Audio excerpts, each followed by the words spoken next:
Esse vídeo eu vi hoje, tá? Eu mandei no grupo hoje. Que eu vou te mostrar uma coisa que a gente tem um problemaço, né? Que os patriotas e tal. Eu desafio você, você que é patriota. Você que é patriota. Você que fala assim, meu, eu sou de direita. Eu não gosto da esquerda. Eu não gosto de discurso vitimista. Refuta essa menina com a qualidade que eu vou refutar agora. Dá uma olhada no que ela vai falar. Presta atenção no que eu vou falar depois. E entenda a distância que a gente tem, inclusive das pessoas que concordam com a gente. Vai lá, põe a menininha. E aí, filho, já sabe quem descobriu o Brasil? Tá indo pra escola? Sei. Quem? Dizem, né, que foi o Pedro Álvares Cabral. Ele não foi, não? Não. Ué, eu aprendi que foi ele. Vamos lá. Então, Na escola eu aprendi que quem descobriu o Brasil foi um cara chamado Pedro Álvares Cabral.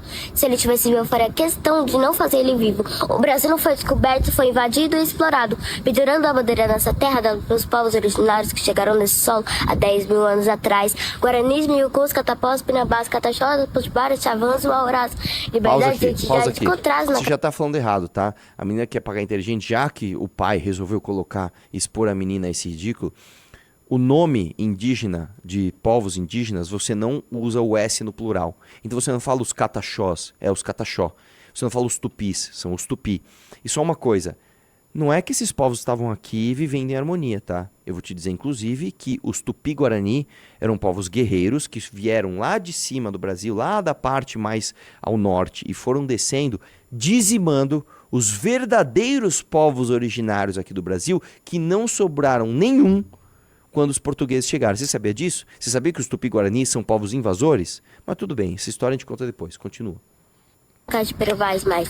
Temos que agradecer a Portugal. Só temos o que temos hoje graças à colonização, desmatamento, pobreza extrema, racismo, morte, poluição, 500 anos de Brasil, 300 de escravidão e só 125 de uma falsa abolição. Senhora Maria Jesus, atualmente escravizada, nossa ancestralidade foi toda estuprada. E vocês acham que a gente deve algum tipo de gratidão? Não. Meu Deus. Conscientização. O grito de defender morte não foi bem uma revolução. O Brasil Império de Dom Pedro I financiou a escravidão, segundo o SUS Pauleiro, mas liberdade sem trabalho, sem comida e moradia de nada adianta. E é por isso que juntou as periferias. E olha, hoje em dia, a gente trabalha, reproduz e a gente merece a gente. O Brasil tá muito longe, tem só SP e RJ.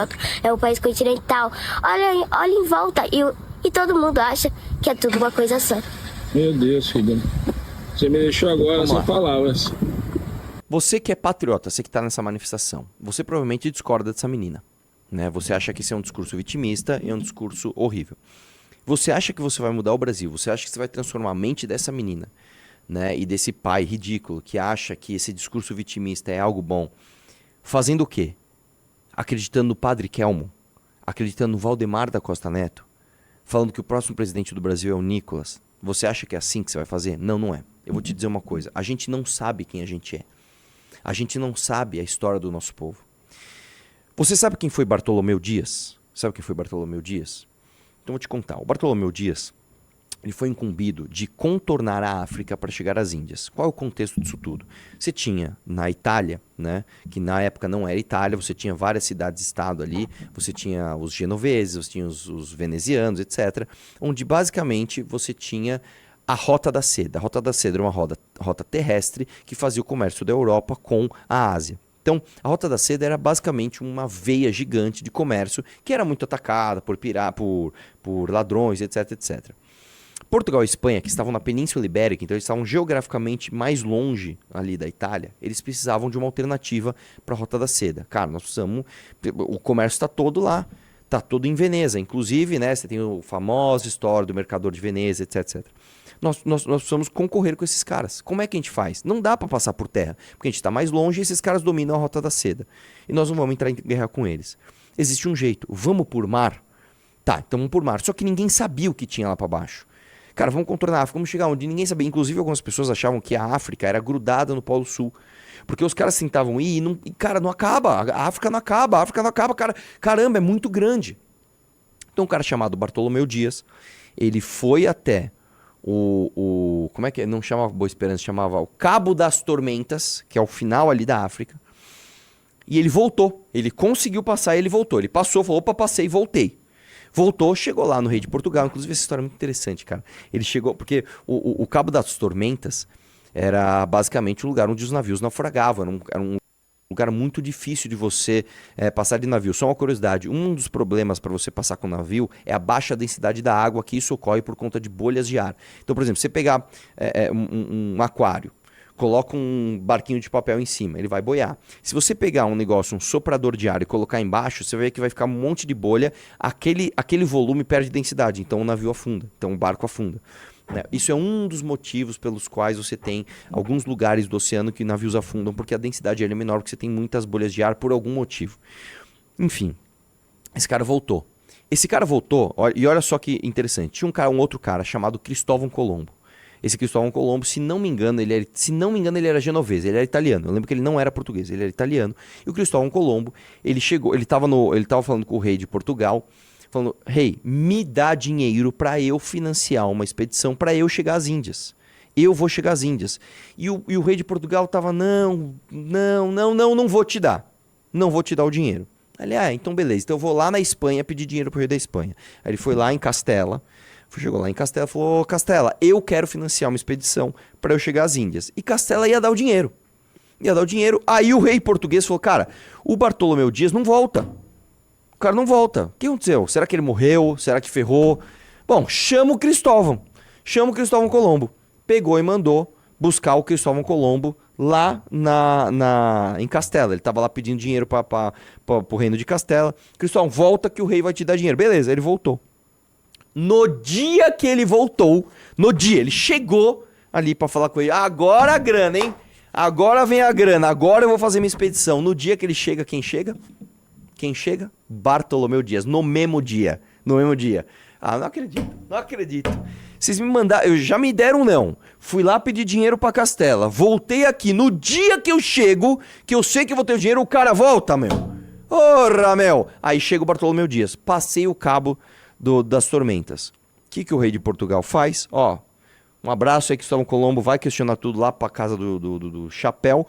Bartolomeu, já muda o nome, então já não é mais Cabo das Tormentas, porque esse não é bom, né, em termos de propaganda. Eu não quero financiar expedições, eu não quero que os mercadores achem que tem uma rota que vai passar por um lugar chamado Cabo das Tormentas. Não, vamos chamar de Cabo da Boa Esperança, porque a gente vai concorrer com a Rota da Seda. E financiou outra expedição pro Bartolomeu Dias, enfim, e outros. E se eu não me engano, o próximo foi Vasco da Gama. Aí o Vasco da Gama foi lá e passou e chegou nas Índias. Cristóvão Colombo foi de novo lá em Castela. Dá um dinheiro aí. Eu quero ir para as Índias por outro caminho. Deram o dinheiro pro cara, o cara pegou e chegou onde? Chegou nas Américas, né? Que, aliás, uma coisa muito interessante, as Américas chamam América por causa do Américo Vespúcio, que não era um navegador. Américo Vespúcio era um como é o nome do cara que faz mapa? É um cartógrafo o nome, né? Ele era um cartógrafo, né? E depois teve outra expedição financiada, essa sim por Portugal, de Pedro Álvares Cabral, que chegou no Brasil, que também trouxe o Américo Vespúcio, que continuou a desenhar o mapa. E aí ele percebeu, ele falou: pera, isso aqui não é Ásia não, cara. Eles acharam que eles deram a volta e chegaram na Ásia. Não, a gente não chegou na Ásia, a gente chegou em outro lugar. Aqui é outro lugar. O que é? Não sei. Né? E depois colocaram o nome de América, do Américo Vespúcio, que dizem que é uma fake news, né? Porque ele não é descobridor de nada, ele só desenhou a parada.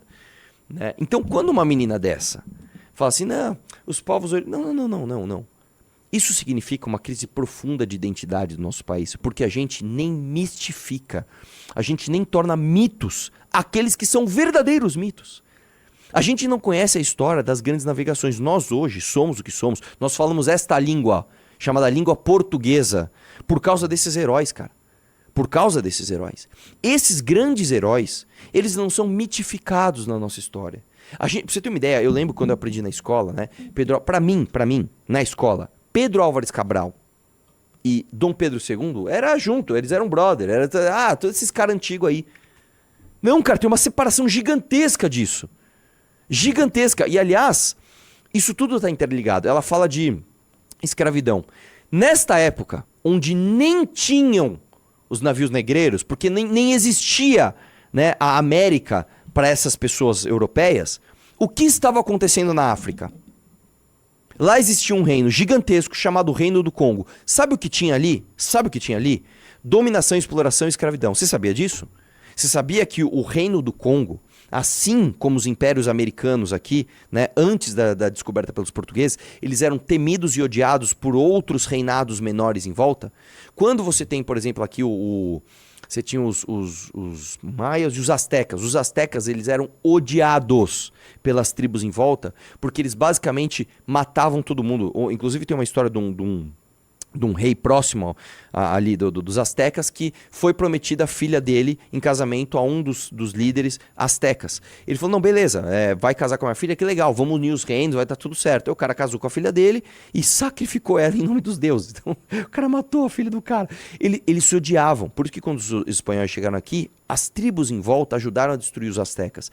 É a mesma coisa no Congo. Quando os portugueses chegaram no Congo, eles entenderam ali uma ordem hierárquica onde o Congo dominava as outras tribos e já tinha escravidão. E aí, olha só, eles trocaram escravos com armas de pólvora.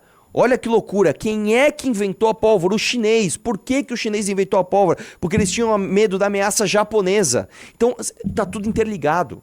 Você não consegue fazer essa separação, esse anacronismo ridículo de falar, não, porque a escravidão não foi uma instituição portuguesa. A escravidão não foi. Os navios negreiros, sim. A escravidão a partir do racismo, sim. Agora, a escravidão em si, não. Então, nessa época, que esses caras que eu contei, que o Cristóvão Colombo estava lá correndo atrás de financiamento, o Bartolomeu Dias estava cruzando o cabo criando o Cabo da Boa Esperança, o Vasco da Gama estava se aventurando para tentar chegar nas Índias, no Congo existia escravidão, dominação, exploração de negros com negros. Quando os portugueses chegam na América, depois de muitos anos, eles começam a fazer o comércio escravagista, e aí sim você tem a instituição escravidão por conta de cor de pele, que teve origem na própria África com a escravização de outros negros pelo Reinado do Congo. Isso tem que estar posto. E aí, como eu falei, quando eu estava na escola, eu não sabia nada disso, cara. Eu não sabia nada disso. Para mim, era tudo, Dom Pedro I, II, Américo Vespucci, era tudo a mesma coisa. Não, depois de muito tempo, cara. Muito tempo. Aí, depois que o Brasil virou colônia, deixou de ser colônia, aí você tem o Brasil Império, com Dom Pedro I, que foi um herói, cara. Um herói com todos os seus defeitos. Traía a esposa, era mulherengo, era... Tinha escravos? Tinha, mas só por causa dele, eu não sei em que região do Brasil você está, mas só por causa do Dom Pedro I, o cara no norte do Amapá e o cara no sul do Rio Grande do Sul falam a mesma língua. O cara no interior do Mato Grosso, só por causa dos bandeirantes, ele fala a mesma língua portuguesa. Aí vem lá o Dom Pedro I, aí depois vem Dom Pedro II, acaba com a escravidão. Aí você tem diversas crises, diversas revoltas. E o Brasil quase se quebrou em vários países, como a América Espanhola teve. Colômbia, Equador, Bolívia, tudo. Essas repúblicas todas, que aliás a Colômbia chama Colômbia por causa do Cristóvão Colombo. Todas essas repúblicas se quebraram porque não tiveram uma unidade forte como o Império Brasileiro teve. E aí pega uma menina em 2026 para falar uma merda dessa. E aí, o povo contrário, não, vamos refutar ela, vamos trazer os mitos. Não! Tá pagando pau pra Valdemar da Costa Neto e Padre Kelmo, irmão! Você entendeu o problema do Brasil? De um lado você tem a menina falando, não, porque os povos originários... Você nem sabe quem são os povos originários. Nem se sabe. Nem se sabe. A língua que você fala não é dos povos originários. E vou falar uma coisa mais polêmica. Nós falamos português, nós temos muitos costumes europeus, porque a cultura europeia é uma cultura, olha lá, superior. Superior. Foi uma cultura que dominou a outra. A cultura não é uma coisa frágil. A cultura não é uma coisa que tem que ser protegida como um bebê num berço. A cultura é a passagem de tradições durante gerações, é uma coisa forte. Se uma cultura dominou a outra, foi porque ela foi dominante, ela foi preponderante, ela foi superior. Então é isso. A verdade é que os povos originários do Brasil nunca dominaram nenhum território além do nosso. Eles nunca se sobrepuseram em nenhuma cultura europeia que chegou depois. Em nenhum lugar do mundo isso aconteceu. Em nenhum lugar do mundo. Quando os europeus malvadões chegaram na Austrália, tinha os aborígenes australianos. Qual a língua que a Austrália fala hoje? É a língua dos aborígenes ou é a língua inglesa? Então não tem o que dizer, irmão. Houve uma dominação e acabou. Isso faz séculos. E você é fruto dessa mistura, assim como eu. Então não adianta a gente ficar querendo fazer esse anacronismo ridículo de colocar heróis e mocinhos e vilões, né? E achar que de um lado é tudo bom, de outro lado é tudo ruim. Não, isso não existe. Isso não existe. Todas as figuras históricas, elas são controversas, todas têm os seus aspectos virtuosos, todas têm os seus defeitos e a gente deve sim mitificar essas figuras. Por exemplo, a gente não fala, eu sou fã do Brasil Império. Sou fã do Brasil Império. Ao mesmo tempo, eu sou fã de Antônio Conselheiro, que foi um revoltoso contra a coroa portuguesa. Ué, como é que eu posso ser fã dos dois? É como se você fosse fã do Corinthians e do Palmeiras. Sim, porque você admira que você é produto desses dois. A gente não glorifica os nossos heróis. E aí um povo sem heróis fica buscando heroísmo em Padre Kelmon. O tiozão lá fica na manifestação. Você tá lutando pelo Brasil. Você não sabe quem você é. Assim como essa menina não sabe. E um fica tentando refutar o outro. A menina vai olhar pra você e falar, você é um produto aí da exploração portuguesa. Você é um produto do escravagismo. E você vai olhar pra essa menina e falar, você é um produto do comunismo. Vocês nem sabem o que vocês estão falando. Entendeu? É um absurdo isso, cara. É um absurdo. E eu não tô falando isso com ar de autoridade, porque eu sei quem eu sou. Não é isso, cara. Mas a gente precisava ter uma unidade identitária. Nos Estados Unidos, você não tem dúvida que você é filho de Abraham Lincoln. Você não tem dúvida que teu país é produto dos pais fundadores. Aqui no Brasil a gente tem, cara. Enfim, você que gosta desse tipo de coisa, você que não quer ser um imbecil, tá? Entre no Valet Plus, porque no Valet Plus você vai ter acesso a esse tipo de conhecimento, tá? Você vai ter acesso a esse tipo de coisa. Você precisa entrar lá. Você vai se tornar uma pessoa mais inteligente, você vai se tornar uma pessoa mais interessante se você estiver no Valet Plus. Entendeu? A hora que uma menininha dessa fala uma besteira dessa, você refuta ela com profundidade de conteúdo. Entendeu? Você não vira um imbecil falando, eu tô aqui com o Bolsonaro contra o comunismo. Pelo amor de Deus, velho. Inclusive, tem um curso de História da África, de História geral lá no Valet Plus, que você pode adquirir além do Valet Plus. Pois é, velho. Pois é, cara. Que é sensacional, tá? tá? Muita coisa. Lá tem muita coisa, cara. Você precisa estar no Valet Plus. Então já começa aproveitando o conteúdo gratuito. Beleza?